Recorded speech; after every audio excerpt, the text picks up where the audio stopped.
मजलिस मिली मजलिस ओली जमहूरी तोजिकिस्तान रईस शहर दुशांबे मुहतरम रुस्तम एमोमली जहती अंजुम दोदानी सफर रस्मी बा जमहूरी कज़ाकिस्तान वोरिदी पोयतख्त इन दौलत शहर नूर-सुल्तान शुदанд дар фурудгоҳи байналмилалӣ Нур-Султон Назарбоев раиси расмӣ ба ҷумҳурии Қазоқистон вориди пойтахти ин давлат шаҳри Нур-Султон шуданд. дар фурудгоҳи байналмилалии Нур-Султон Назарбоев Аскар Шокиров ва дигар ҷумҳурии расмӣ раиси шаҳри Душанбе истиқбол гирифтанд. дар ин сафар раиси маҷлиси миллии маҷлиси олии ҷумҳурии тоҷикистон раиси шаҳри Душанбе муҳтарам Рустами Эмомалиро раисони кумитаҳои маҷлиси миллии маҷлиси олии ҷумҳурии тоҷикистон,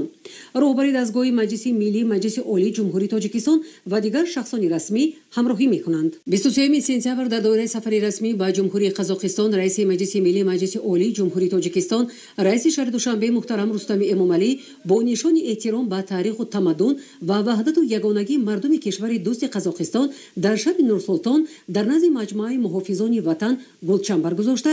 бо лаҳзаи хомӯшӣ хотираи шаҳидони роҳи озодии ҷумҳурии Қазоқистонро пост доштанд. дар маросими гулчанбаргузорӣ раиси маҷлиси миллии маҷлиси олии ҷумҳурии тоҷикистон раиси шаҳри Душанбе муҳтарам Рустами Эмомалиро муовини раиси сенати парламенти ҷумҳурии Қазоқистон Аскар Шокиров ва дигар шахсони расмӣ ҳамроҳӣ карданд.